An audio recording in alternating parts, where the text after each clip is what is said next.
Welcome back to another episode of Real Chumps, where chatting about movies feels like hanging out with friends.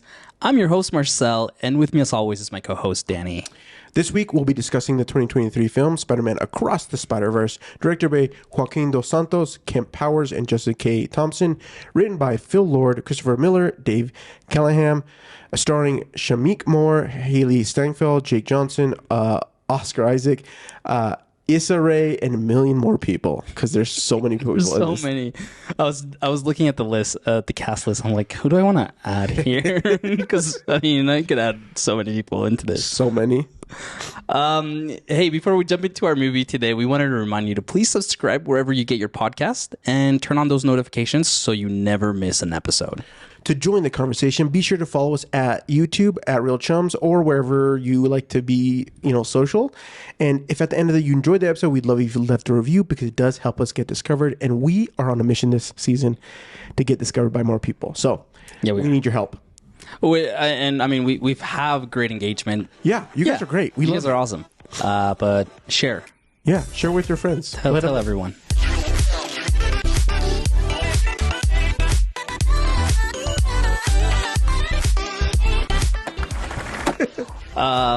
Last week's episode I just kind of wanted to touch base with last week's episode on the best and worst of 2023. Yeah. That was a fun episode. It was a fun episode. I've been thinking about it all week. Yeah.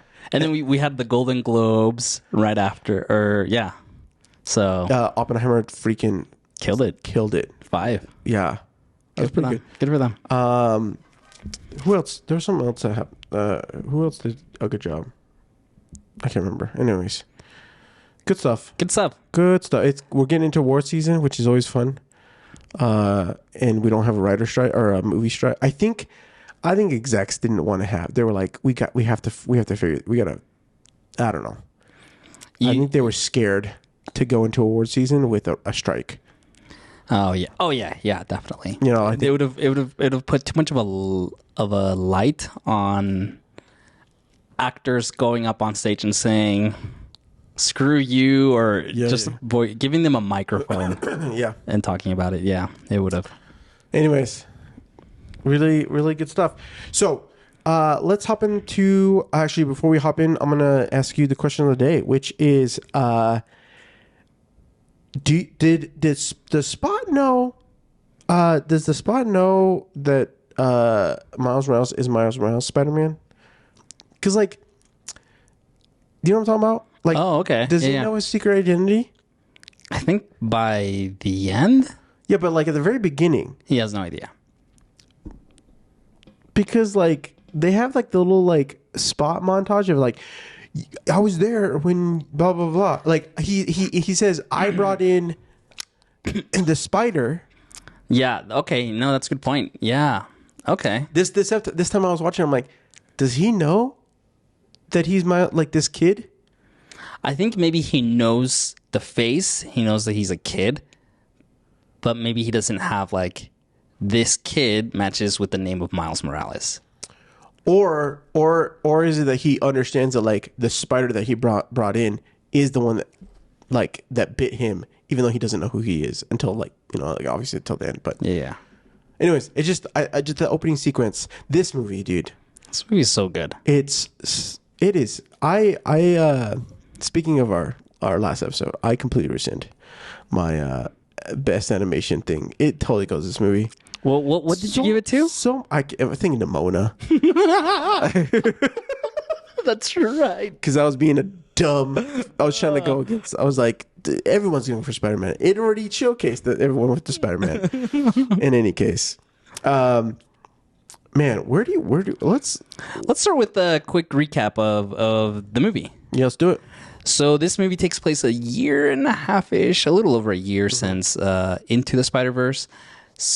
Miles Morales, Spider-Man, has built a new costume. He's really filled in the shoes of Spider-Man, really enjoying the time, when a new threat presents itself that can have interdimensional consequences. Let's go with that. I think, yeah, pretty good. Yeah. Okay. Give you a B. Ooh. Oh, now we're gonna be rating the plot overviews. No, I'm just giving you crap. I'm tired, so I might be saying things that I shouldn't. No. What is the relationship do you have to these movies? I love them. I remember the first one. First one came out 2018, right? Yes. Yeah, so it took them 5 years to get another one out. The first one I saw in theaters. I remember even in 2017 they showed the first trailer a whole year prior to this movie coming out. I was like, oh yeah, this looks awesome. Yeah. And I'm like, oh, not until a whole year later. But once it came out, I was all for it. I think I saw it twice in theater, and I loved it the first time. It immediately became like my favorite animated film. Just the style of it, like the comic book feel to it. Also, like the advancement that it does in the Spider-Man mythos, which it does even more so in this one. We'll talk about it. I just loved every aspect of the first one. What about the second one? Love it even more. I'm going to go on record. I think this is one of the best sequels ever created. I back you up on this. Like, let's say it on Real Chums. Yeah. This is the best sequel ever made. Like, it's up there with, like, Empire Strikes Back, the Dark Knight. Yeah. Like, I think no, it is better than the Dark Knight. Dark Knight, this is better of a sequel than Dark, because Dark Knight. Dark Knight is a sequel to Batman Begins. Yeah, I think if you think of Dark Knight just as a movie, it's an amazing movie. Yeah. It's like truly phenomenal. But when you think of it as a sequel, I do think I agree with you that this one wins. And it's just, this movie. So watching it this time, I didn't see it in theaters. I did see it in theaters. You saw it, right? I saw it, I was like, I have to go see it. I think we actually had something scheduled. Oh, yeah, for the podcast, didn't we? We had something, and I was like, and we couldn't do it. And so then I was like, I'm going to go see it. Because I'm like, if I don't want to see it now, I'm not going to see it in theaters, and I wanted to see it. Which is what happened to me, and I regret it so badly. It was so good. In fact, I wanted to see it again before it left the theaters, but I didn't make it. I hope they do like a double feature. I hope oh, dude, when the third one comes out, they do like you can watch all three of them. All three of them. I did that with the Dark Knight when the Dark Knight Rises came out. Nice. I didn't get to do that one. They did all three of them. Yeah. And yeah, true story. I'd purchased tickets with a buddy of mine to do all of the movies. You know, the giant Marvel marathon leading up to Endgame. Oh, did you do it? I bought the tickets, and I think I had a video shoot or that was like a 5-day event, wasn't it? It was like a 2-day event. Oh, they did. It was like a 2-day thing. You had you basically you started like at 9 a.m. Yeah, and you just yeah, I remember. And I think I don't remember what, either a shoot happened or I had some other like family thing. I just didn't make it, and it's there. But I would love to have that for Spider-Man. In fact, I guess my question is, if it's a part one, is this a actual full sequel, or are we still? Is it like, do we have to classify both 1 and 2? Okay, I'm I'm glad that we're starting with this question.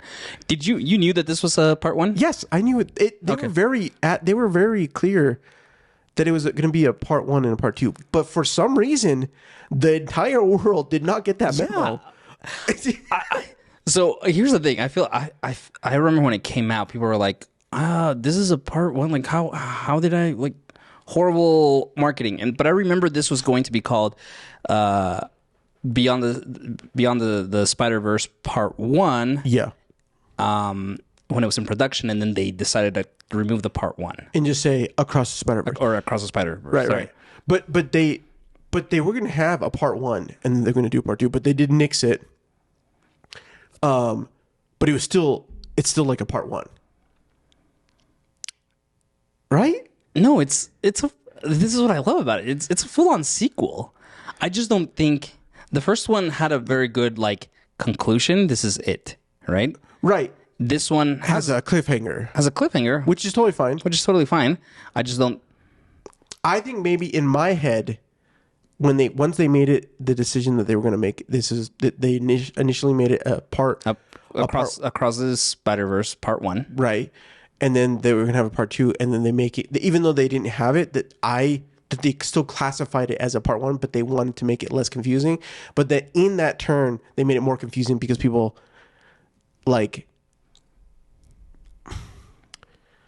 Here's the thing. I think there's people like you and I, and probably a lot of our listeners who are like really in the know of what's happening in the industry, right? Yeah. And so like we knew from back in like 2019, 2020 that there was going to be 3 of these. Right.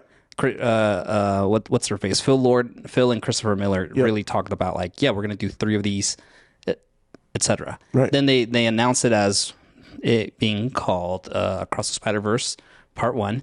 Then a year ago, before it came out, they X'd that, and they're like, no, it's just Across the Spider-Verse. Right. So, like, I knew it was going to be a part, like, there was going to be a sequel, and I was expecting it to end on a cliffhanger because they did say that they were writing these back to back. So I didn't actually expect a cliffhanger, but I'm going to tell you what.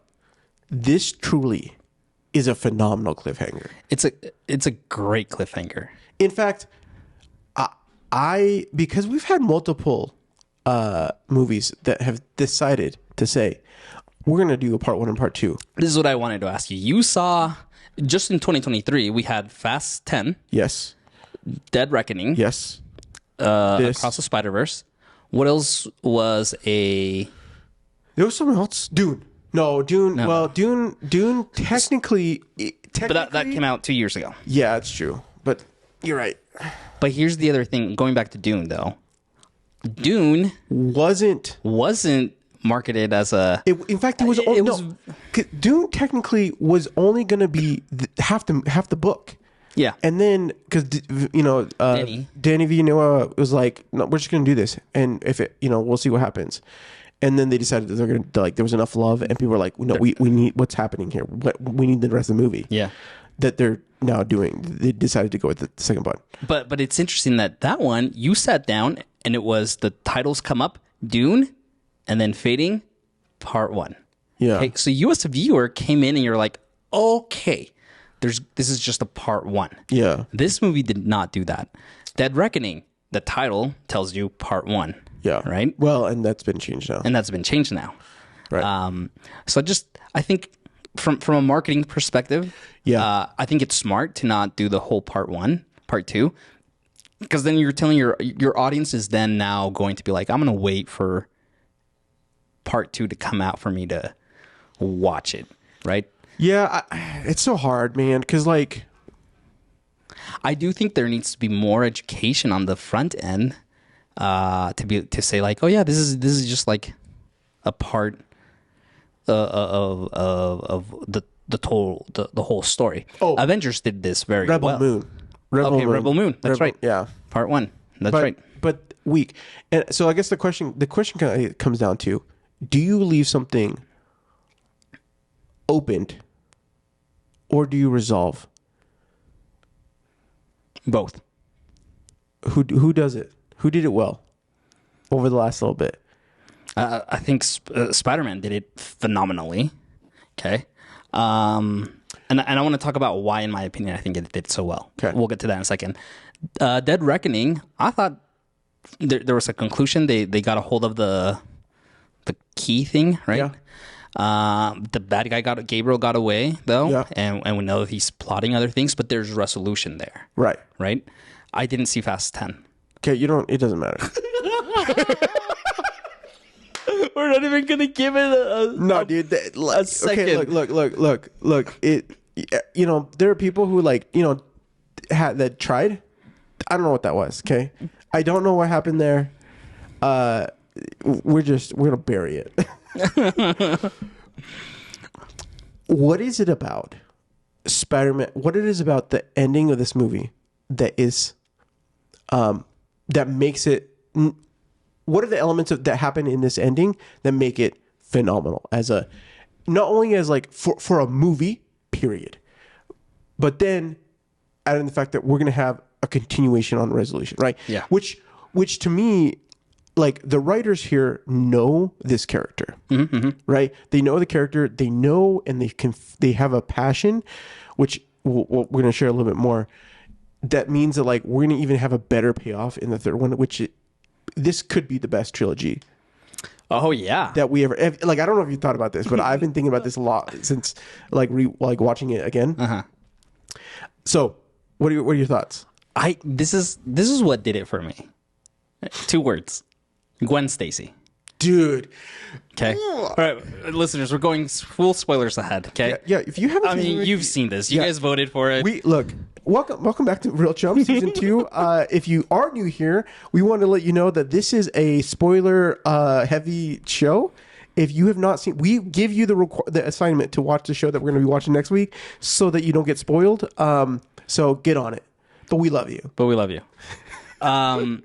Here's what I love about this movie. This movie spends exactly, I counted it, 19 minutes and 58 seconds. Basically 20 minutes, the first 20 minutes on Gwen.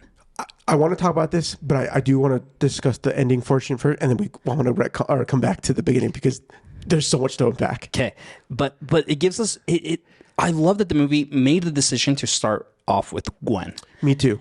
And I love it just because we all know, for the most part, we all know Spider-Man. There's been so many remakes. There's so many versions of it. We get that.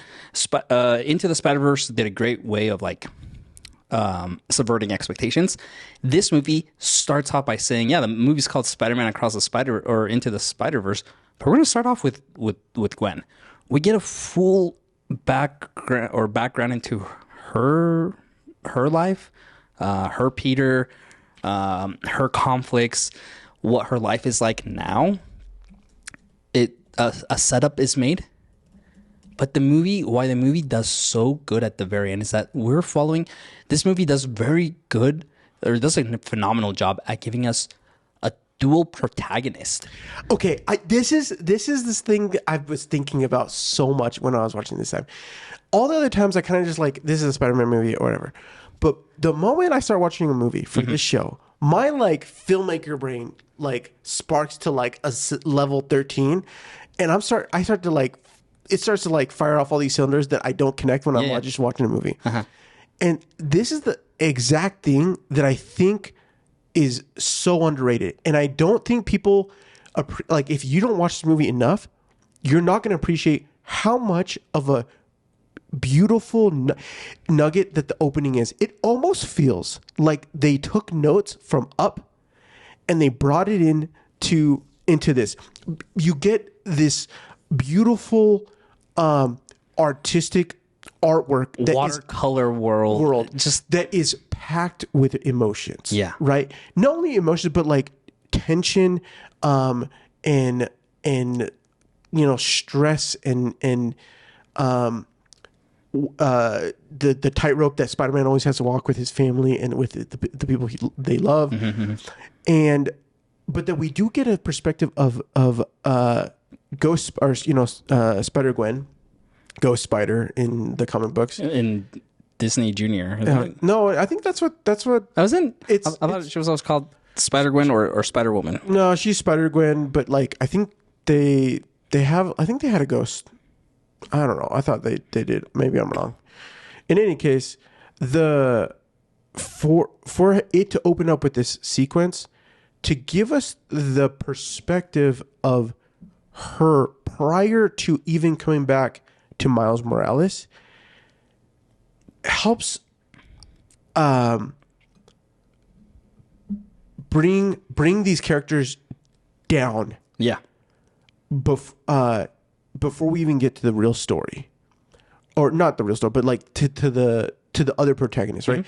Gwen Stacy's character almost has more of a growth arc that comes through this, yes, than Miles Morales. And I think that if we didn't have Gwen Stacy's story, we would not have the big impact payoff that we do have in this movie. Exactly. Because the movie, we follow her journey, right? Of rejection from her own dad when she reveals who she is, right? Yes. We understand that tension that you mentioned, right? Of Captain Stacy wanting to find Spider-Woman and her just kind of like, oh, you know, and for her to reveal and say, here, this is me, right? And for him to say, put your hands in the air, right? And like, I'm going to arrest you. Yeah. For her to have that rejection. Yeah. And then find these two other individuals with the other Spider-Woman and with Miguel that say, come with us, right? Now she has found this adoptive family, so to speak. She buys into their values. She's in it for the cause. And it isn't until those values are questioned and challenged by Miles that she escapes, or she's kicked out, right? Right. She leaves. But then we have that moment with her and her dad. Yeah, oh man, it's such a beautiful... And that's set up from the beginning of the movie and giving us that resolution at the end of her coming to her dad again, her wanting to leave. Dad catches her. They finally make... They make amends. They make amends, right? And they have that beautiful scene where they just literally strip away their emotions and just say, this is how I feel, and this is why I'm quitting the force, and this is why I have to keep going and doing what I need to do, Dad, right? Right. My mask is my badge. Yeah. She says, right? And they just finally come together, they embrace, and he accepts her as who she is, right? Had we not had that, this movie would have just been a big cliffhanger, and it wouldn't have worked. Because we don't have that resolution on the characters. We also have a duality between Miles Morales and Stacy, where they have a connection pulled towards each other, where they share emotion. Of all the Spider men, these are one of the only two that are like not strictly Peter Parker. It's Miles and Gwen. Now, I did want to make a correction. Our Ghost Spider was... she's known as Ghost Spider, and then Gwenom, and she was first appeared in the Edge of Spider-Verse #2 in September 2014. Okay. But because we have this duality, and because we open up with Gwen Stacy first, like you said, and we go to the resolution with her father, that they make amends, and that they both come to a recognition that like they were the people they are, and everything that happens, and that she has to goes to Miles. And not only but the fact that there was a realization that Miles, it's another payoff to the beginning of the show where Miguel doesn't want Gwen to be on the team. Yeah. Because he tells Spider-Woman, you know why. You know why, yeah. Right? Which is the fact that like at the end of the day, she's too invested, two that she's too because she's too invested. Him being the original anomaly is going to cause too much of a struggle, right? Yeah. And so having all of it combined, culminate in that last ending sequence of her going to the wrong location and Miles going to the corrected universe for who his version of Spider-Man should be in, is truly some of the best comic book movie like reveals, period. And I think also like what does it really well for me is because of that resolution that we get, this movie has, I mean, you could argue, and I think some of the criticism it got was like there's that conclusion, right, or that resolution between Gwen and her dad, and then it just kind of drags on, right, when we're in Miles's. Like, at what point was the movie ending? I didn't feel that just because I had that emotional payoff, right? And I just, and honestly, the movie was so good that I was just like, I could keep going for another like hour and a half, 2 hours. Like, let's see where this goes. You know, I can see that. I can see why people are like, well, why didn't they just end? But I think to me, having the relation with Stacy gives us that like conclusion to a thing. But the revelation that we get with Miles Morales alter ego being the Prowler. Super dope Prowler, by the way. But gives us such an emotional pivot. And I think this is for a lot of different things. I think one, most people by this time with this have already gone back and maybe started looking at Miles Morales, like actual comic books. Yeah. They've played the Miles Morales Spider-Man game. None of this is there. So having them taking a hard stance, and again, I don't know how Marvel made the play on this. I don't know if like Miles Morales has ever been mentioned as he's always been a Spider-Man. In this, I don't know if they've ever made the fact that like in a separate universe there is no Spider-Man, and Miles Morales is the Prowler in a comic book run. What I'm saying, right? Okay. Yeah. And so I think this is I don't have to double check a couple things, but I'm pretty sure this is the first time they're making this claim, which is a huge thing to like pull up and say, like. I think that's what's great. Again, subverting expectations with this movie, right? It's for the longest time we've believed that Spider-Man has to have these tragic canon events, how this movie calls them, right? For him to be Spider-Man, right? Yeah. And the movie does such a unique way of like even like taking like scenes from the old movies or the older movies, right? And incorporating them, like saying like, see, this is what happens every single time. Even the latest Spider-Man Far From Home. Yeah. Far From Home? Is that what it's called? Had, the MCU Peter Parker have his own canon event, so to speak, right?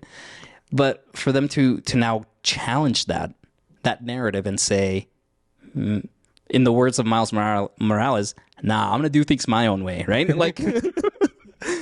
Like I think it opens up a whole new level of like storytelling and new stories on how we approach Spider-Man. Yeah, I had two thoughts this last time watching it. One, we're talking about like the ending and why it was well crafted, right? I think of going back to like Empire Strikes Back, Star Wars, right? Leaves with a massive cliffhanger that Darth Vader is his dad, right? But we get resolution. Yeah, he left his training. Yeah, he's hurt. He's wounded. Yeah, Han Solo's been taken captive. But at least we get some kind of resolution between this tension that we have from Leia and Han, right? Yeah. I love you, she says, and he says, I know, right? Like, there's that resolution, that character resolution. We see that here, right? We see that character resolution. Then there's... I don't know why I even thought of this, but then you have like Matrix Reloaded. Okay. Oh, okay. That one very, very well marketed as first one's coming out in April of 2005, 2004, whatever it was. And then part 3, Matrix Revolutions, is coming out in November of this same year, right? Yeah. Very well marketed movies that we're going to get a part 2 in the spring and part 3 in the fall. Yet Matrix Reloaded ends, I mean, there's lots of issues with that movie, but it ends so horribly. And I don't know if you remember, but like it's been a minute. So for listeners, you guys remember this, right? Like we find out that the Nebuchadnezzar has been destroyed, and then Agent Smith has taken over someone's body, and he's now in the real world. And then Neo is in a coma. Agent Smith is in a coma in the real world, and then the camera just like pans over one, and right next to it is the other. Boom. Yeah. To be continued. Yeah. It felt so cheap. There was no resolution, right? We had these characters. We ended up, excuse me, we introduced conflict. We introduced new concepts from the I don't think what was he called? Not the creator. Yeah, whatever. The like guy with all the TVs. The guy with all the TVs. Yeah, we introduced new concepts. We introduced new ideas. The Oracle introduces more challenges into choice and destiny, but nothing's resolved. And that's why that movie, as a part 1 of a conclusion does not work. Whereas Dead Reckoning, okay, yeah, look, has a build up. There's a lot of new things that happen, but they come to a resolution of like getting, what they the key, yeah, right. He doesn't kill Gabriel. He is able to accomplish the key. New things are open up with like the director and like a lot of different things. We have Haley Atwell's character who joins IMF, yeah, right? So we have these things that are opened up, but we have a resolution on the fact that they have the key and they have what they needed to move on to the next. Exactly what happens. So I think what we're coming down to, everyone, is that look, if as writers, if you're going to do setup, still give us something that we can have a resolution that we can find. Give us the resolve to a melody, to a story, so that we can find a plateau, and for us to then turn around and see that there's an edge. Yeah. I like that. Because like at the end of the day, like if you don't, you're doing all these things, and we're in a spot where we're just in a cave, and there's no light or whatever. I don't know. I'm just trying to figure, that's what's there. And I think both those movies, this one does it masterfully. Chef's kiss. All right. Wonderful. I'm so glad we talked about that. I'm glad we started at the ending. The beginning and the end. No, seriously, look, I just want to say, I actually wish live action would take a little bit more more comic book notes on comic style panels. Oh, okay. Yeah. There are like splash pages, if you want to call them splash, like just moments where we get like the character and we have these like story beats, or even like some of my favorite shots are like you have this like a wide shot with a close up with it, like a split frame. We're getting two stories with it, and like you see that a lot with like spy movies. They'll get like split frames. They'll have like split frames, like a wide, and you'll get close-ups of the people's faces. Or Guy Ritchie's really good at this. Guy Ritchie's amazing at this. Yeah, I want this more. I want this more. I not like the whole movie or an excessive, right? Because I think for an live action, it's got to be like tasteful. Yeah. But I want it more because it is beautiful, and this movie does it absolutely stunningly. It is, you get packed with little moments of like comic book goodness, but additional storytelling elements that pays homage to what this is coming from.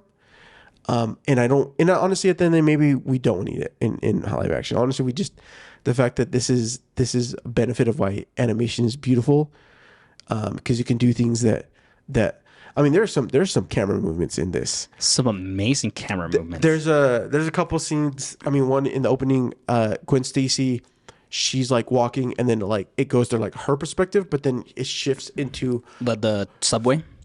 Yes, like there's so many like little beautiful nuggets in this in the that you can do in camera, but it takes a lot of effort in animation. It's still a lot of effort, but It's just phenomenal. And I can't rave enough about like all the creators that were behind this doing the work. It is truly like a masterpiece in artwork in doing this, because it tells so much. And honestly, I think some of the best is like, I mean, it is every single character, especially with Spider-Punk. You get Spider-Punk's interesting perspective of like somewhat being in there, but still glitching in there. And I don't know, it's really great stuff. Spider-Punk. Let's talk about Spider-Punk. Oh, let's do it. Why does Spider-Punk work so well in this universe? We hear about Hobie, right, between Gwen and Miles when she's visiting Miles, right? And then when they go to Mumbattan, which is incredibly like I want to live in Moonbatten. It seems amazing. So amazing. Right? There's talk about Hobie, and then he shows up, and then his disappearance at the end, right? His rebellion. What is it about Spider-Punk that was so crucial to put in this story to help Miles come to some kind of realization, or not just Miles, but or any of the other characters? I think that he's the, I almost feel like he's like the Mr. Miyagi for this situation, right? Like he's the one who he touts, he's seasoned, he has lived a life where he's had to look. Hobie's another character, right? He's not a Parker. He's a variation that is of a Spider-Man that isn't necessarily is like a derivative, I guess you could say, right? Mm-hmm. And because of that, he can see he's older. He's got maybe a little bit more life experience, so he sees things maybe a little bit better of how they are, rather than just like with rose-colored glasses. Because you're a Spider-Man and you have a mission. He sees that like although this is good, not everything is exactly the way we should be. Like we shouldn't be looking at everything the way that we're being told that we need to look at, right? Yeah.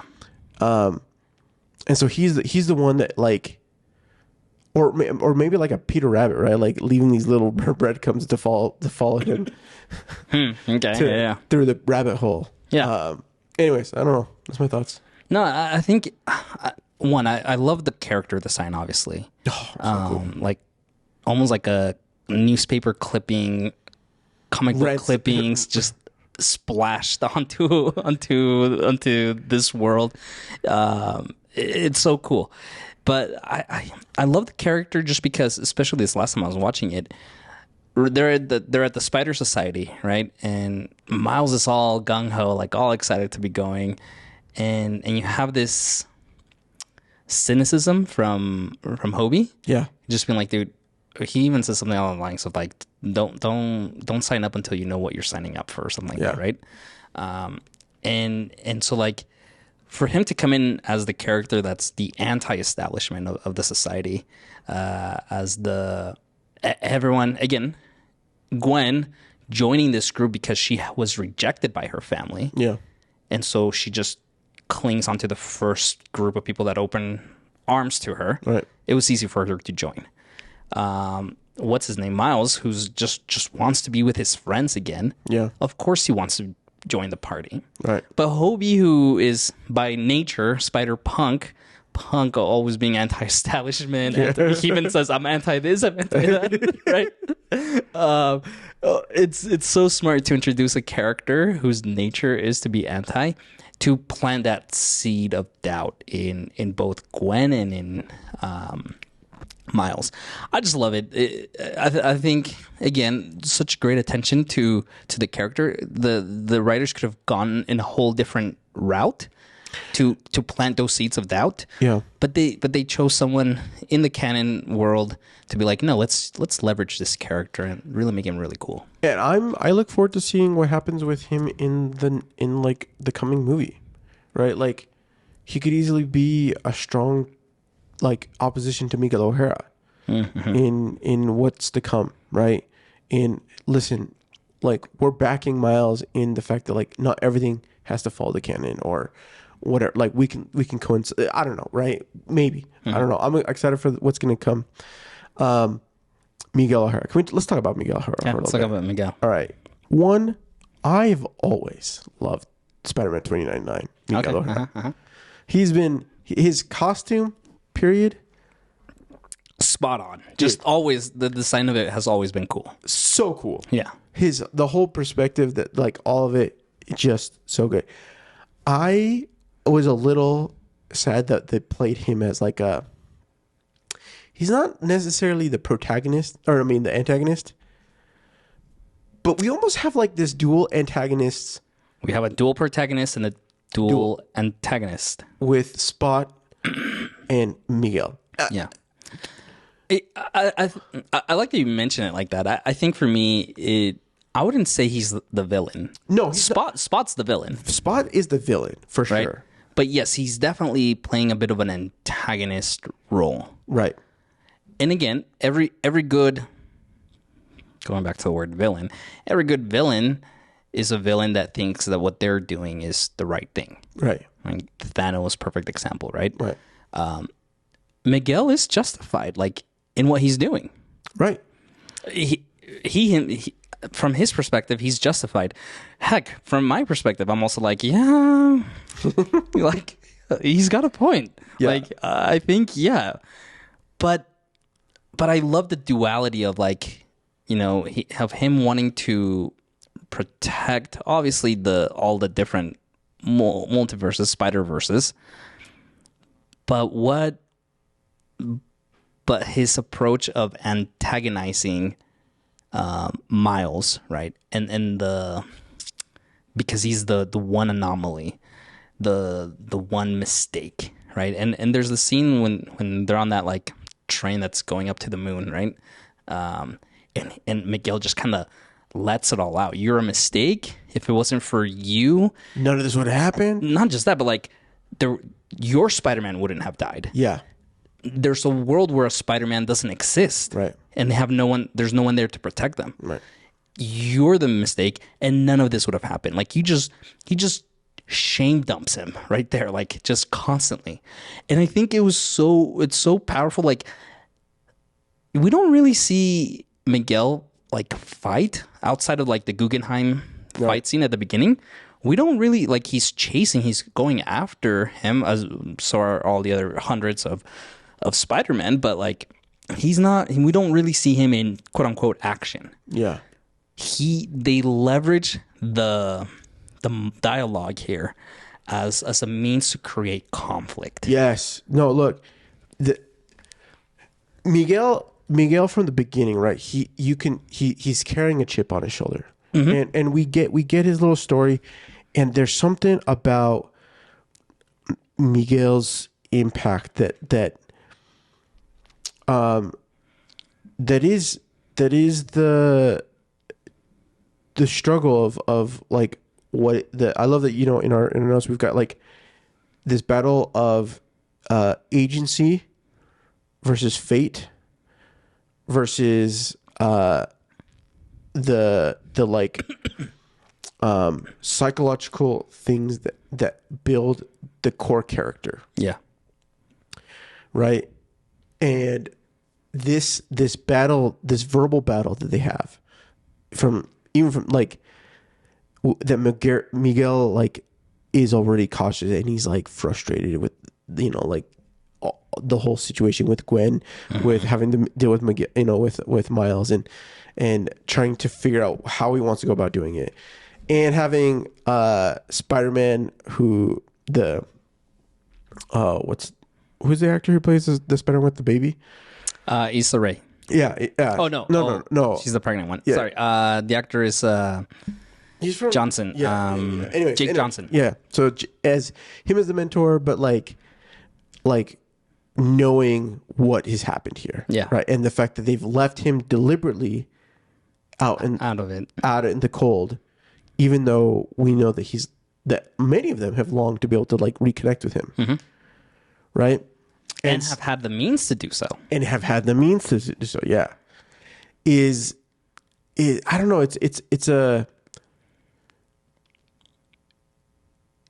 And I don't know is there a resolution with me? There's not. We don't know. Like, he's frustrated with the whole situation. Yeah. He gets, you know, he chases Miles. That train scene is like, it's just it's like actionable, right? There's a lot happening. The animation, I love the animation of 2099, right? Of Earth 2099. Yeah. Very clean and slick. Yeah. But as far as, like, fighting, Miles does a really cool kick. Yeah. But it's the again, the dialogue there between the two characters of telling him you're a mistake, and I love the line that Miles says at the very end, like, everyone keeps telling me how my story is supposed to go, and that's when he says, "Nah, I'm gonna go do my own thing." Right?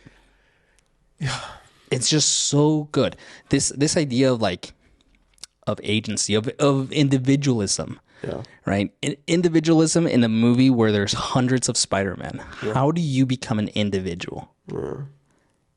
So smart of a theme. And that is for Miles, it means I'm going to have to go and save my parents. Or not just go accept my parents, but like stand up to the status quo. Yeah. Right? Because after he gets shipped back into the other dimension, he goes to his mom and he says, I did what you told me to do, right? I was rejected. I wasn't invited. I was not welcomed, but I stood my ground. Right. Right. And that's perhaps that is the resolution we get from Miles, is that everyone's been telling him, the teacher, right? Earlier in the movie, like, oh, here's your story. You're an immigrant. Yeah. You're a struggling immigrant. I don't know about struggling. We have our own floor. Dude, that scene is like, yeah. So like you have the teacher that's telling him what to do, right? You have his parents that want him to stay. He's got even Gwen kind of telling him what to do. Exactly. And then you've got Miguel O'Hara telling him. His own parents, they don't want him to go all the way to New Jersey. All the way to New Jersey. I love that. Everyone is telling him what to do, right? And so for him to have the confidence to say, no, here's what I'm going to do. Based on that conversation I had with my mom of like, own who you are and don't let people tell you who you're going to be or where you can be or how you can be. Dude, I love this because I think I just made the connection. Like he finds that resolution. So we get resolution between Gwen and Miles as individuals. Uh-huh. The difference is that we then get an additional confirmation. We also get a resolution that is a cliffhanger. This is why this movie is so great, because Miles gets his resolution as an individual. Yep. He finds that I did what I needed to do, and I want you to know, and I want you to understand who I am. Right? He's coming to the person he loves to do what Gwen did, but in a place that to feel safe, to like finally confess what's happened. But because he's in this universe, he then realized we start to see that there's something wrong. Mm-hmm. And this is where Miguel's resolution, he says when he says, you're the anomaly, you are the one that there's a place out there, there's no one there there's no Spider-Man to protect it, right? And we come to that world.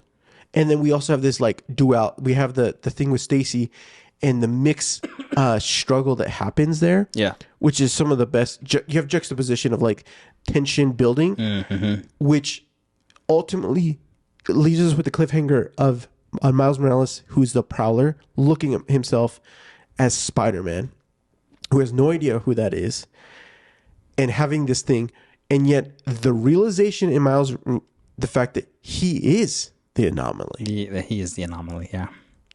So it's a cliffhanger, but when you look at it, it's this beautiful moment of feelings of payoffs and setups that culminate in us just wanting to like go crazy and watch more. I'm really like, as someone who hopes to one day write their own screenplay, right? I'm taking notes, man. Like, no, I look at the end of this movie. One, I love it, obviously. Two, I just look at it, I'm like, how the heck are these guys gonna like write themselves out of like all of this? Like, Miles is in this dimension tied up, right? You have Gwen who's gathered the posse, right? Trying to look for him. Miguel is in his crew. Yeah, in his crew, you have Spider-Woman, Issa Rae's character, who kind of is like, am I doing the right thing? Right? Like, you have all these, I don't want to say loose threads, but like you have all these different setups. Like, how are you going to address? You have the Spot. We haven't even talked about Spot, but you have Spot who is ready to be considered a real villain, not a villain of the week, right?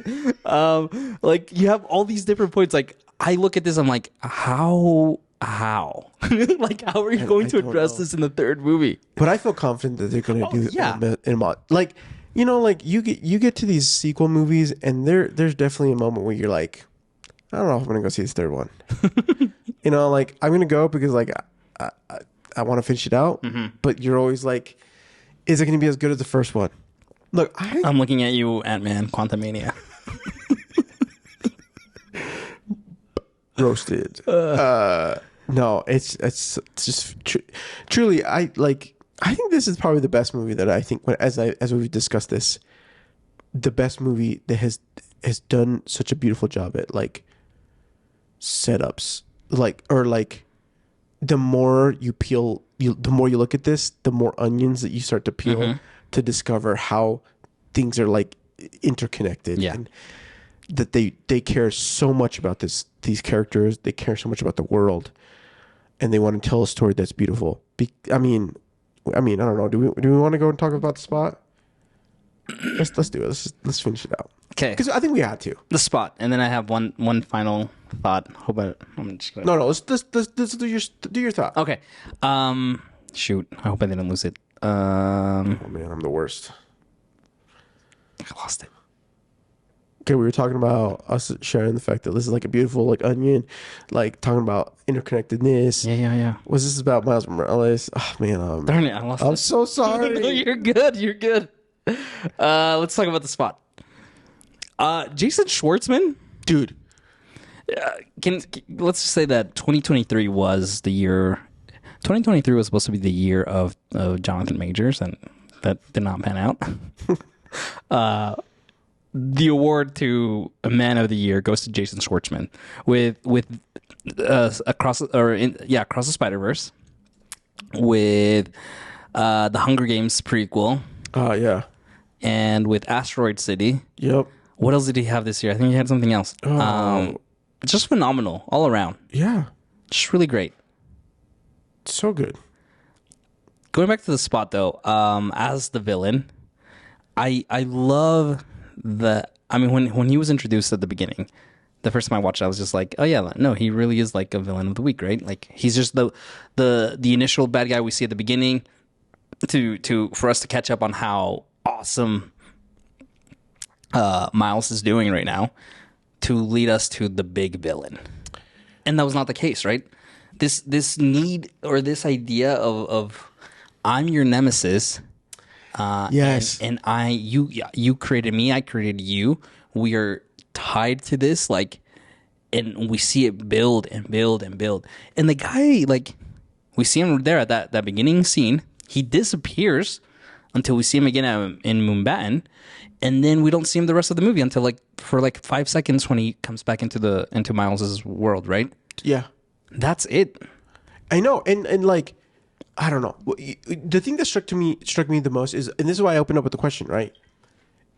Yeah, like he's hyper aware that they are connected, and the screenplay and the filmmaking is so villain of the week. Yeah, and yet he is pounding out the deep little things, like you said, like. You made me, I made you. Mm-hmm. Right? And him also like sharing his frustrations. He's like, well, what? He's like, this is my skin. Yeah. Is that a costume or this is my skin? This is my skin.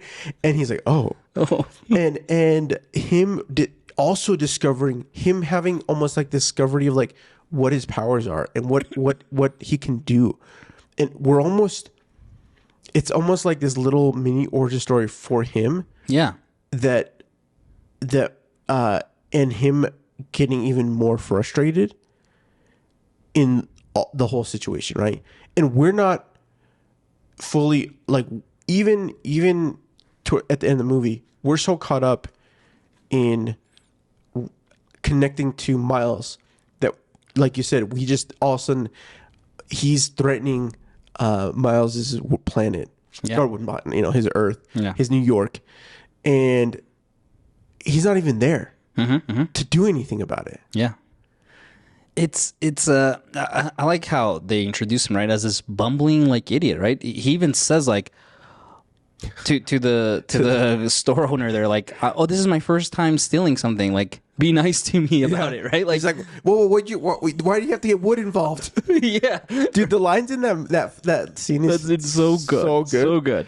So like you even introduce him as like this not just as a bumbling idiot, but as a character that knows that he himself is a bumbling idiot. Yeah. Right? Like he admits it. Like he's like, I don't know what I'm doing, but I am destined to be your nemesis, right?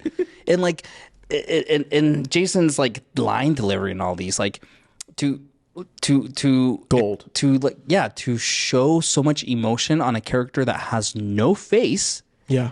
You really have to like deliver it on those lines, right? And the character animation for it, like the animation for it is phenomenal.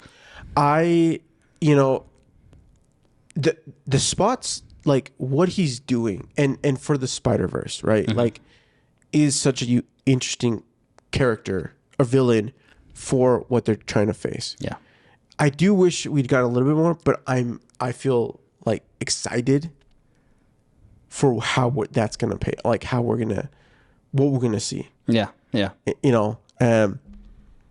Honestly, I mean, you're right. Truly, someone like every time he's on the screen with the individual, he truly, like, honestly steals the show. Yeah, he steals the show. Yeah, he's great. Great stuff. Do we want to do favorite scene? No, we're gonna do that in a second. Okay. Any last thoughts on Spider-Man Spider-Verse?